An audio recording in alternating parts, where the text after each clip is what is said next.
여러분, 인생을 살아간다는 게 만만치 않죠. 그래 별의별 얘기가 참 많이 나오는데 삶은 계란이다, 뭐 그런 제 말도 있지만 인생이라고 하는 것은 그 망망한 바다 위에 떠 있는 인력 편주, 조그마한 배, 돛담배 같은 것이 인생이다, 그렇게 말합니다. 왜 그러냐면 이 세상이라고 하는 것은 이 바다와 같기 때문에 언제 어느 때 무슨 일이 일어날지 몰라요. 그렇게도 고요하고 잔잔했던 바다가 순식간에 어두워지고 태풍이 불고 비바람이 치면서, 그리고 그 풍랑으로 인해서 배를 막 힘들게 하죠. 그 항해하는데 어렵게 만듭니다. 심지어는 배가 파손되고 그리고 배가 뒤집어지고 하는 그런 일들을 보게 됩니다. 우리는 가까운 시간에도 이 제주도 근방 뭐 이런 섬 주변에서 그 낚시하던 배들이, 그리고 거기를 지나가던 조그마한 배들이 그냥 뒤집어져 가지고 그래서만 사람들이 생명을 잃고 실종되고 하는 일들을 우리가 보지 않습니까? 이렇게 바다라고 하는 것은 한치 앞을 내다볼 수가 없어요. 우리 인생이라는 것이 그렇지 않습니까? 내일 일을 알 수가 없어요. 한치 앞을 예측할 수 없이 살아가는 것이 인생이라고 하는 겁니다. 사도행전 27장에 보면은 바울이 로마로 재판을 받으러 가다가 무시무시한 유라굴로라는 광풍을 만나는 내용이 기록되어 있습니다. 그래서 무려 10나흘 동안 바다에서 아주 죽을 고생을 합니다. 생사를 넘나드는 그런 고통 속에서 바울과 그의 일행들이 거기서 극적으로 하나님의 은혜로 살아나는 기록이 성경에 기록되어 있습니다. 이 바울의 일행이 풍랑을 만난 이유가 무엇일까요? 그 사실을 사도행전 27장 13절에 보면 알 수 있습니다. 남풍이 순하게 불매 그들이 뜻을 이룬 줄 알고 돛을 감아 그르되 해변을 끼고 행하더니라고 그랬습니다. 여기에서 남풍이 순하게 불매, 이게 문제예요. 그래서 남풍이 순하게 부니까 바다가 잔잔하니까 선장도, 그리고 그 모든 그 배를 이렇게 책임지고 있는 백부장도 이제 항해도 괜찮겠다, 이런 결정을 내리고 그들이 배를 움직이기 시작한 거예요. 13절은 이렇게 말씀하고 있는데 이어서 14절에 보면 이런 말씀이 있어요. 얼마 안 돼요. 섬 가운데로부터 유로굴라라는 광풍이 크게 일어나니, 그래서 큰 광풍을 만나서 바울과 그 배 안에 타고 있는 모든 사람들이 10나흘 동안 죽을 고생을 한 거예요. 완전히 죽었다고 그들은 생각했을 것입니다. 남풍이 순하게 부니까 괜찮구나, 행복하구나, 편안하구나, 그런 줄로 알았는데, 그래서 항해를 결정을 했는데 이게 웬걸이요? 갑자기 유라굴로라는 광풍이 일어났다는 겁니다. 이게 인생살이에요. 편안한 줄 알았거든요. 행복한 줄 알았거든요. 그런데 어느 날 갑자기 느닷없이 생각지 않는 고난이 오고 풍랑이 일어나는 것이 우리의 삶이라는 것입니다. 본문을 보면은 바다가 어떤 곳인가 하는 것을 다시 한번 보여주는 장면이 나옵니다. 예수님이 이제 제자들과 함께 갈릴리 바다를 이제 건너가십니다.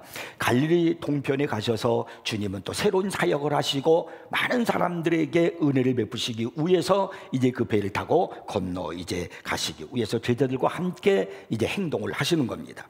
그때 예수님께서 고물에서 베개를 하시고 주무시고 계셨어요. 근데 갑자기 이 잔잔했던 갈릴리 바다가 풍랑이 일기 시작하는 겁니다. 비바람이 치면서 파도가 치면서 풍랑이 일어나니까 물결이 막 배에 부닥치는 거예요. 그러니 그 당시에 2000여 년 전에 배는 그 목선이란 말이에요. 크지도 않아요. 얼마나 두렵겠습니까? 배에 막 물이 들어오기 시작을 해요. 그리고 배에 막 물이 차기 시작합니다. 침몰하기 직전입니다. 그러니까 이 겁에 질린 이 제자들이 막 당황을 하면서, 그리고 예수님을 막 깨우는 거예요. 오늘 38절에 보니까 이렇게 말씀하잖아요. 선생님이여, 우리가 죽게 된 것을 돌보지 아니하시나이까. 그때 예수님께서 일어나셔서 바람을 꾸짖으시며 바다더러 이러시되 잠잠하라 고요하라 하시니 바람이 그치고 아주 잔잔해지더라, 그렇게 말씀합니다. 그리고는 예수님이 제자들에게 말씀하셨습니다. 어찌하여 이렇게 무서워하느냐, 믿음이 작은 자들아, 너희가 어찌 믿음이 없느냐, 책망하신 것입니다. 예수님은 지금 제자들에게 무서움을, 두려움을 경계하라고 말씀하시는 겁니다. 두려움에 사로잡히게 되잖아요. 그럼 모든 것이 다 두려워지게 돼요. 무섭게 되잖아요. 그러면 조그만 일에도, 아무것도 아닌 일에도 덜컹덜컹 무섭습니다. 그래서 불신앙에 빠지기 쉬운 것이 바로 그것이 우리 인간들의 모습이라는 거예요. 제자들은 드디어 이제 예수님이 풍랑을 잔잔케 하심으로 말미암아 풍랑을 극복을 하고 주님과 함께 바다 건너편으로 건너가셨습니다. 뜻밖의 우리의 인생에 풍랑을 만났을 때 우리 믿음의 사람들은 어떻게 해야 할까요?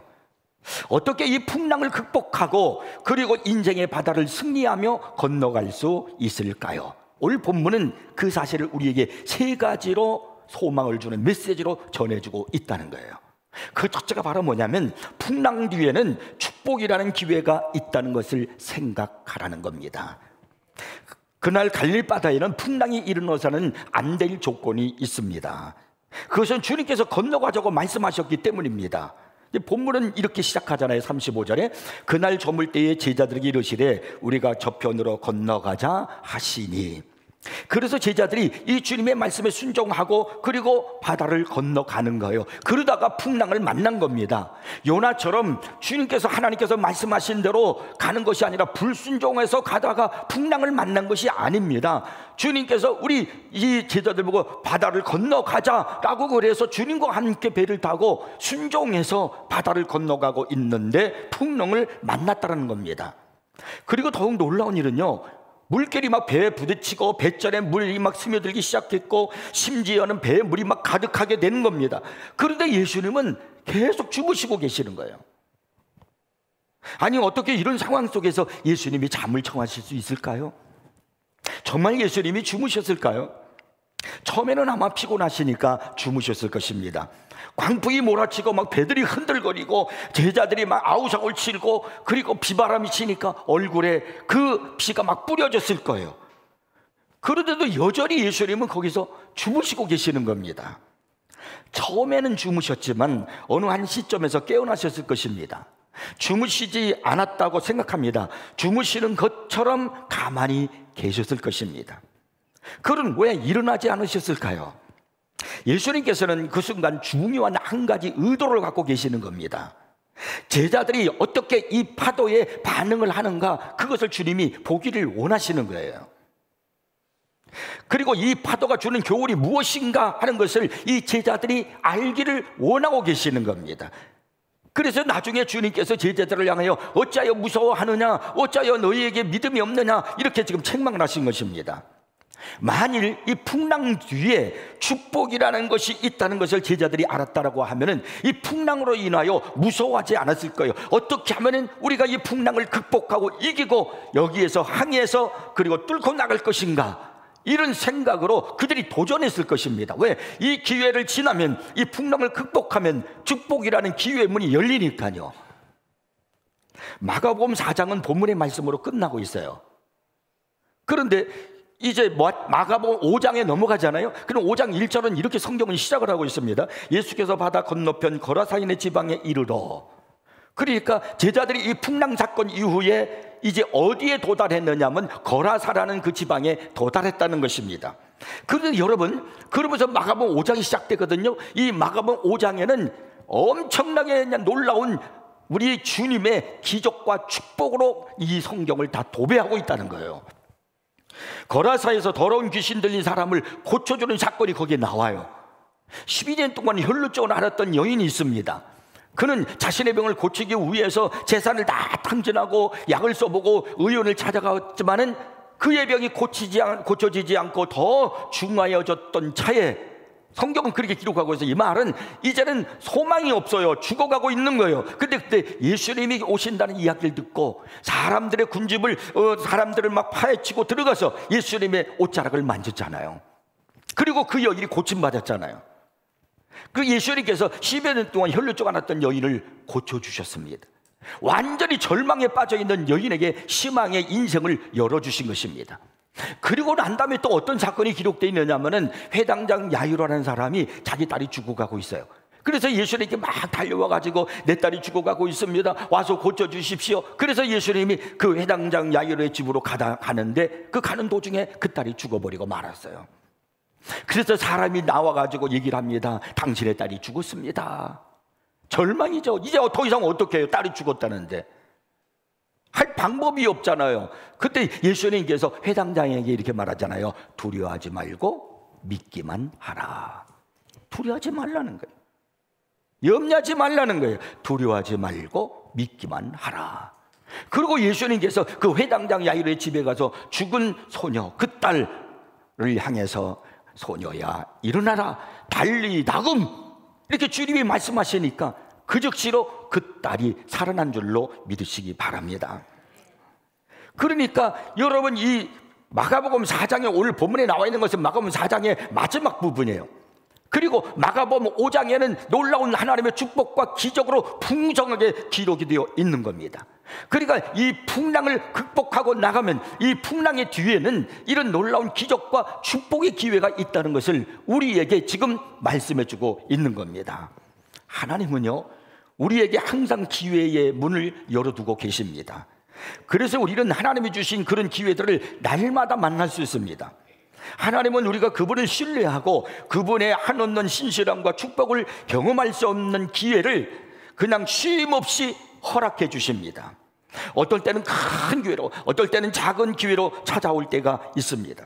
그런데 문제는 그 기회가 이 풍랑이라는 그런 것으로 가장하고 찾아온다는 것입니다. 그래서 하나님이 주신 기회를 번번이 놓쳐버리는 그런 사람들이 많아요. 풍랑이 왔습니까? 여러분이 인생에 문제가 생겼습니까? 지금 고난의 삶을 살고 있습니까? 하나님께서 지금 나에게 축복을 주시려고 기회의 문을 열어주고 계시는구나 라는 사실을 믿으시기 바랍니다. 월트 디즈니가 디즈니랜드를 건립할 것을 구상을 하고 있을 때 친구 이제 아더를 불러가지고 함께 차를 타고서 남부 캘리포니아의 미개발 지역을 방문을 했습니다. 두 사람은 차를 몰아가지고 작은 숲을 지나고 다 쓰러져가는 건물을 몇 채 통과한 다음에 아더의 눈에는 황무지로밖에 보이지 않는 어느 장소에 도착을 했습니다. 월터는 이 땅덩어리에서 도대체 무엇을 자기가 하려고 하는지 그런 계획을 바로 자기 친구에게 다 들려주기 시작했습니다. 여기에다가 이제 디즈니랜드를 크게 지을 그런 이제 계획을 이제 얘기를 한 거예요. 월터가 차를 몰아서 여기까지 온 까닭은 바로 이 아더에게 자기 꿈에 투자할 기회를 주기 위해서입니다. 물론 이 월터에게는 그런 자신의 프로젝트를 다 실행할 수 있는 돈을 충분히 가지고 있었습니다. 하지만 그는 자신이 이 디즈니랜드를 다 이렇게 건설을 하고 난 다음에는 그렇게 끝나는 게 아니라는 거예요. 그 건물 주변에 많은 지금 미개발 지역의 땅들이 그냥 허벌판들이 많이 있는데 이 땅들도 사들이고 싶은 겁니다. 이걸 그 친구에게 너희가 이 땅을 사라, 기회다, 그러면서 그 아더에게 이야기를 하는 것입니다. 5년 이내에 그 일대에 전부 이제 월터가 개발한 디즈니랜드가 서지게 되면은 사람들은 디즈니랜드를 여기 오기 위해서 거기에는 많은 호텔들도 들으실 것이고 음식점도 들으실 것이고 그리고 뭐 또 연회장도 들어오실 것이고 그런 것을 이 디즈니랜드 월터는 그걸 확신하고 있었어요. 그래서 친구에게 그 사실을 얘기해 주는 거예요. 그러니까 나머지 이 부지에 이 넓은 땅을 내가 사라 라고 하는 그 이야기를 얘기해 줬지만은 이 아더의 눈치는 공감이 가지를 않았습니다. 결국 그래서 그 제안을 거절을 했습니다.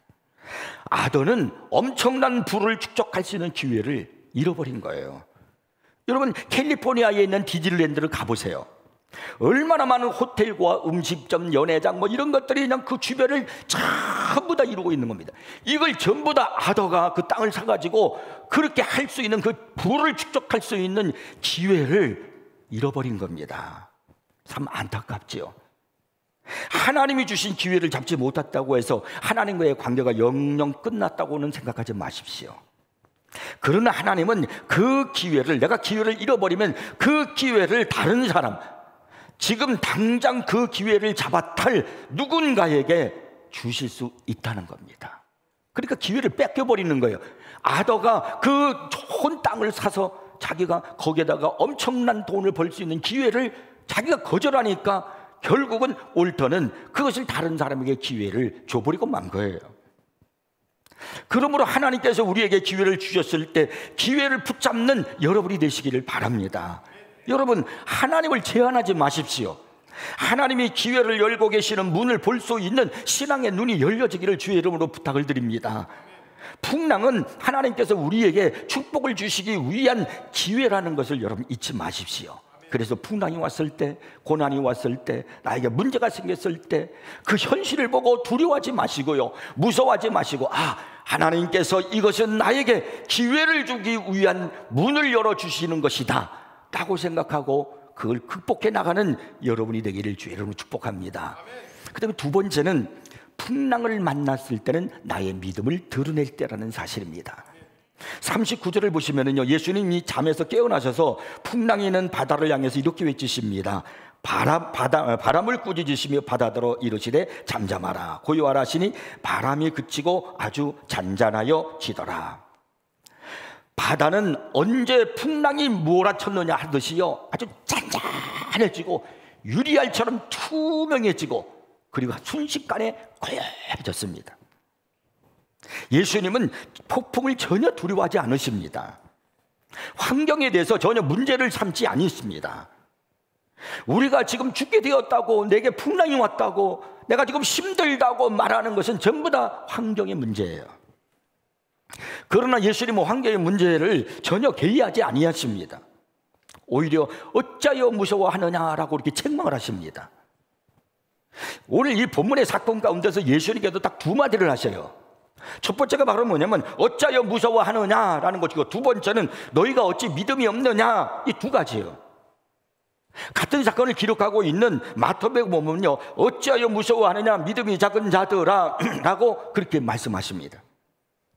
그러니까 예수님께서는 지금 이 사건을 통해서, 이 풍랑을 통해서 제자들을 통해서 믿음을 보기를 원하셨던 것이에요. 마태복음 14장에 보면 예수님께서 물 위로 걸어 제자들에게 오시는 장면이 기록되어 있습니다. 예수님께서 제자들에게 먼저 배를 타고 건너가라 하시고는 예수님은 산에 가셔서 기도하셨습니다. 그런데 배가 한참을 가다가 바람을 만나요. 풍랑을 만나고 물결이 막 충렁거리고, 그러다 보니까 거슬림으로 말미암아 제자들이 두려워하기 시작했습니다. 이 모습을 보신 예수님께서 바다 위로 걸어 제자들에게 오시는 내용이 성경에 기록되어 있는 거예요. 제자들이 바다 위로 걸어오시는 모습을 보고는 제자들이 두려워하는 거 유령이다 그랬어요. 그 무서워하고 있을 때 그때 주님이 뭐라고 말씀하시냐면 안심하라, 나니 두려워하지 말라고 하셨습니다. 그러자 베드로가 주여 만일 주시여든 나를 명하사 물 위로 오라 하소서라고 그렇게 말했습니다. 그때 예수님이 내게로 오라 이렇게 말씀하시니까 베드로가 그냥 배에서 얼른 뛰어내려가지고 예수님이 물 위로 걸어오시는 그 앞으로 그가 자신도 물 위를 걸어서 예수님께로 가는 겁니다. 근데 가다가 바람을 보고 무서워졌어요. 그래서 그는 그만 풍덩 바닷속에 빠지고 말았습니다. 그때 베드로가 얼마나 두려웠겠어요. 그래서 그가 소리를 지릅니다. 주여 나를 구원하소서 하고 그 소리를 지를 때 예수님께서 다시 다가오셔서 베드로에게 손을 내밀어 붙잡아 주시면서 말씀하십니다. 믿음이 작은 자여 왜 의심하였느냐. 그리고 베드로와 함께 예수님이 배에 오르셨을 때 바람이 그쳤더라고 성경은 기록되어 있습니다. 그러니까 마태복음 14장에서 예수님이 물 위로 걸어오시는 이 사건 속에서 예수님께서 무엇을 찾고 있느냐면 지금 베드로의 믿음을 보기를 원하셨던 것입니다. 그래서 베드로를 향하여 믿음이 작은 자여 왜 의심하였느냐라고 그렇게 물으셨던 겁니다. 이렇게 예수님께서 제자들의 믿음을 보기를 원하셨던 우리 주님은 오늘도 우리의 믿음을 보기를 원하십니다. 누가복음 18장 8절에 보면은 인자가 올 때에 세상에서 믿음을 보겠느냐라는 말씀을 하십니다. 인자가 올 때에, 그때가 언제예요? 종말의 때요, 재림의 때요. 그러니까 마지막 때가 되면, 주님이 오실 때가 되면은 내가 그때 믿음을 보겠느냐, 이 말은 믿음 있는 사람들이 적어진다는 거예요. 그래서 내가 믿음 있는 사람들을 보겠다, 그런 말씀입니다.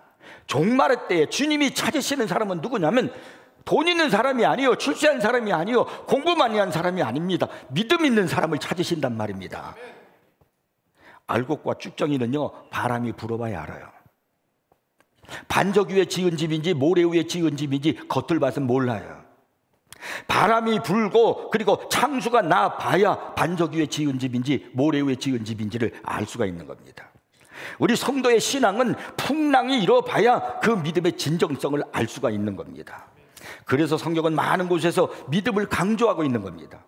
로마서 1장 17절에 보면요, 오직 의인은 믿음으로 말미암아 살리라고 말씀하고 있습니다. 우리 예수 믿는 사람들은, 그리스도인들은 믿음으로 말미암아 산다는 거예요. 히브리서 11장 6절에 보면은 믿음이 없이는 하나님을 기쁘시게 못하나니라고 말씀하고 있잖아요. 하나님을 기쁘시게 하는 것이 뭐냐면 믿음이라는 것입니다. 그러므로 때때로 하나님은 우리에게 풍랑을 허락하시어서 우리의 믿음을 보기를 원하십니다. 여러분에게 풍랑이 왔을 때, 문제가 생겼을 때, 시험이 왔을 때 여러분은 어떻게 반응을 하십니까? 여러분, 중요한 것은 언제나 우리는요, 그 풍랑의 현실에 우리가 주목을 하고 두려워하고 그리고 염려하지만은, 중요한 것은 내가 어떻게 이 풍랑을 이겨내느냐 하는 데 있는 것입니다. 풍랑을 안 만나는 것이 중요한 것이 아닙니다. 풍랑을 어떻게 이해하고 어떻게 받아들이고 그리고 그것을 통해서 내가 어떻게 승리하느냐 하는 것이 중요한 것이에요. 믿음으로 내가 걸을 것인가? 두려워하고 무서워하면서 내가 웅크리고 주저앉을 것인가? 이것이 지금 풍랑 앞에서 내가 선택해야 할, 가져야 할 자세라는 말입니다.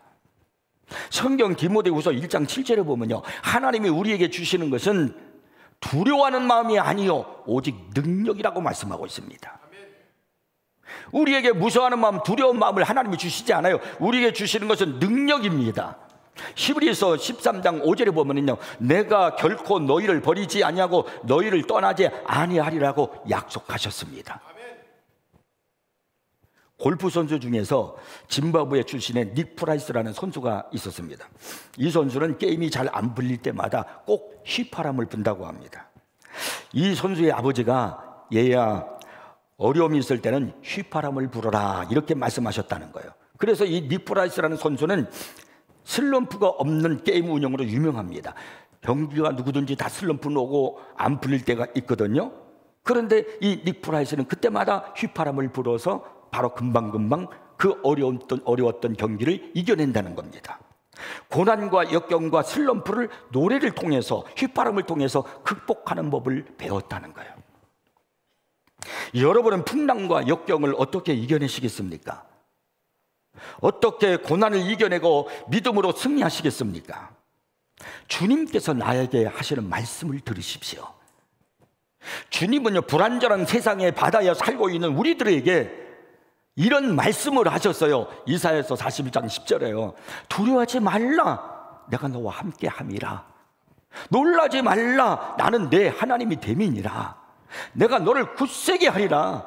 참으로 너를 도와주리라. 참으로 나의 의로운 오른손으로 너를 붙들리라. 이 하나님이 풍랑이 일고 있는 세상 같은 이 속에서 살아가는 우리들에게 주시는 약속의 말씀이에요. 그러므로 여러분의 인생에 풍랑이 왔을 때, 문제가 생겼을 때 이 말씀을 기억하십시오. 아니, 소리를 내서 이 말씀을 외치십시오. 닉 프라이스가 휘파람을 불었듯이요, 여러분들은요 이 말씀을 기억하면서 외치십시오. 그러면요 여러분에게 다가온 어떤 풍랑도 그리고 고난도 그 다 이겨내고, 그리고 하나님이 주시는 새 힘을 얻어서 승리의 삶을 살게 될 줄로 믿으시기 바랍니다. 그 다음에 세 번째는요, 풍랑 가운데 함께 하시는 주님이 계심을 믿어야 한다는 겁니다. 이 본문에 큰 풍랑이 일어나고 물이 배에 들어와 가득하게 된 현실에서 중요한 것은 주님께서 그 배 안에 계셨다는 겁니다. 두려워하고 있는 제자들을 위하여 주님이요 풍랑을 잔잔케 하셨습니다.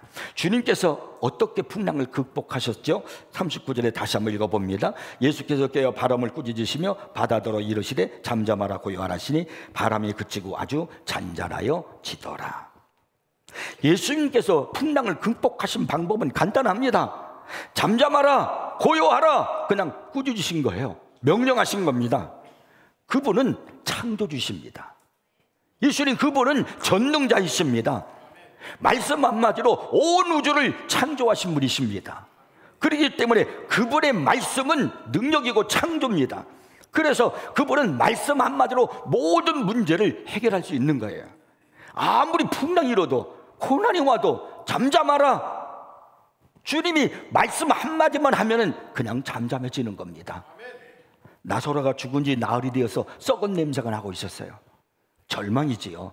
더 이상 이제 사람이 시체가 썩었으니까 살아날 기색은 전혀 없습니다. 근데 예수님은 그곳을 향하여 나사로야 나오라 그러고 주님이 말씀하셨어요. 그랬더니 죽은 나사로가 벌떡 일어나서 살아서 걸어 나오신 줄을 믿으시기 바랍니다. 조금 전에 제가 여러분에게 얘기한 대로 회당장 야이로의 딸이 죽었잖아요. 소녀야 일어나라 달리다금 주님이 말씀하시니까 죽은 소녀가 벌떡 일어났어요. 살아서 걸어 나왔단 말이에요. 왜? 주님이 말씀하시니까.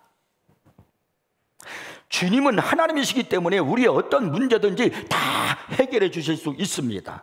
그래서 우리에게 있는 폭풍 지나갑니다. 파도도 지나갑니다. 분노의 바다도 잠재워 주실 줄 믿으시기 바랍니다.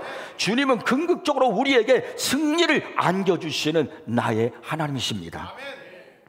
파도와 바람이 잠잠해진 놀라운 강령을 바라보던 제자들이 뭐라고 하셨습니까? 41절에 보니까 이렇게 말하죠. 그들이 심히 두려워하여 서로 말하되, 여기서 두려운 것은 파도를 보고 두려워서 그런 게 아니에요. 주님을 보고 그분이 어떤 분인지를 깨달은 거예요. 그때 그들에게 찾아온 게 뭐냐면 두려움이에요. 서로 말하되 그가 누구이기에 바람과 바다도 순종하는가 하였더라. 도대체 저분은 누구이지? 바람과 파도도 복종하는 저분은 도대체 누구란 말인가? 제자들이 어느새 이제 깨닫기 시작한 겁니다. 한순간 그들은 인간 예수로부터 살아계신 창조주 하나님을 알기 시작한 겁니다. 진정 하나님을 알고 하나님을 발견하는 사람은 두려워할 수밖에 없어요. 이것을 경건이라고 합니다. 불신앙으로 인해서 온 두려움이 아니에요. 하나님 앞에 두려워하는 거예요. 다 모두가 하나님을 만나는 사람은 두려워했습니다. 예수님은 지금 살아계십니다. 하나님이십니다. 예수님은 만물을 다스리고 통치하시는 분이십니다. 풍랑을 잠잠케 하실 수 있는 분이십니다. 그분은 지금 여러분의 마음속에 일어나고 있는 내면의 풍랑을 잠재워 주실 수 있는 분입니다. 그래서 나의 마음을 참된 평안으로 인도해 주시는 분이십니다. 제자들은 예수가 창조주이시며 승리자이시며 통치자이시며 구원자라는 놀라운 사실을 그 순간 발견하게 된 겁니다. 우리가 진정 하나님을 발견한다면 우리의 인생은 달라지게 됩니다. 모든 문제가 풀려지기 시작하는 거예요. 제 아무리 풍랑이 몰아닥친다고 해도 만물을 다스리시는 창조주 하나님이 나와 함께 하신다면 그 풍랑이 뭐가 문제가 되겠습니까? 그분이 말씀 한마디만 하면 해결되는데요. 여러분, 행복은 무엇입니까? 참된 평안은 무엇입니까? 풍랑이 없는 것이 평안이 아닙니다. 예수님이 함께 하신다는 것이 참된 평안입니다. 예수님이 함께 하시는 것이 진정한 행복입니다. 내 주 예수 모신 것이 그 어디나 하늘나라예요. 주님이 함께 하신다는 사실 외에는 아무것도 필요 없는 겁니다. 다윗은 일찍이 이 사실을 그는 깨달았습니다. 하나님이 나와 함께 하신다는 사실을 그는 믿었습니다. 그는 숱한 고난과 죽음의 유혹과 견딜 수 없는 어려운 풍랑을 얼마나 많이 겪은 사람입니까? 그런데 그는 시편 23편에서 그 유명한 고백을 하잖아요. 내가 사망의 음침한 골짜기로 다닐지라도 해를 두려워하지 않을 것은 주께서 나와 함께 하심이라. 주의 지팡이와 막대기가 나를 안위하시나이다. 분명히 풍랑을 만나는 것은 고통스럽습니다. 그러나 우리는 여전히 찬송할 수 있습니다. 왜냐하면 내가 타고 있는 풍랑이 있는 이 인생의 배에 주님이 함께 하시기 때문입니다. 주님께서 보라 내가 세상 끝날까지 너희와 함께 하리라고 약속하셨기 때문입니다. 내 인생의 배에 주님이 타고 계심을 믿으시기 바랍니다. 그분을 신뢰하십시오. 그리고 풍랑의 바다 저편에 있는 축복을 기대하시길 바랍니다. 어떤 복된 그리스도인이 있었습니다. 공장 노동자인 이 사람은 누군가의 권유로 어떤 모임에 참석했습니다. 모임에서 어떤 사람이 앞으로 나오더니 갑자기 기독교가 틀렸다라고 하는 것을 증명하겠다라고 하면서 강연을 시작했습니다. 그의 강연은 막 강력한 힘을 가졌고 온갖 정교한 논리로 막 무장이 되어 있었습니다. 모임이 다 끝나고 나오는 길에 이 공장 노동자를 초대한 사람이 그에게 묻습니다. 자, 강연을 듣고 나니 이제 무슨 생각이 드십니까? 그랬더니 이 그리스도인이 이렇게 말합니다. 그 강사가 저를 늦게 찾았군요. 25년이나 늦었습니다. 그 강사가 도저히 일어날 수 없다고 말하는 일을 하나님께서는 이미 25년 전에 제 삶 속에서 행하셨습니다. 그는 이미 하나님이 자신에게 역사하심을 깨닫고 확신하고 있다는 거예요. 25년 전에요. 여러분도 이렇게 고백할 수 있는 경험을 가지고 있습니까? 어떤 고난과 풍랑에 닥친다고 할지라도 오늘 본문에서 말씀하시는 세 가지의 뜻을 알고 순종하신다면 여러분은 분명히 먼저 내적 변화를 경험하게 될 겁니다. 밖에서 일어나는 풍랑이 중요한 것이 아니라 내 안에 일어나는 풍랑이 더 무서운 거예요. 주님은 내 마음을 평안케 하실 것입니다. 그렇다고 하면은 이제 그로 말미암아 내 안에서 흘러나오는 것이 뭐냐면 능력입니다. 하나님의 능력입니다. 그리고 여러분의 삶의 장에 일어나는 모든 문제들이 주님이 주시는 그 능력으로 헤쳐나가고 이겨나가고, 그리고 여러분을 승리의 삶으로 역사하실 줄 믿으시기 바랍니다.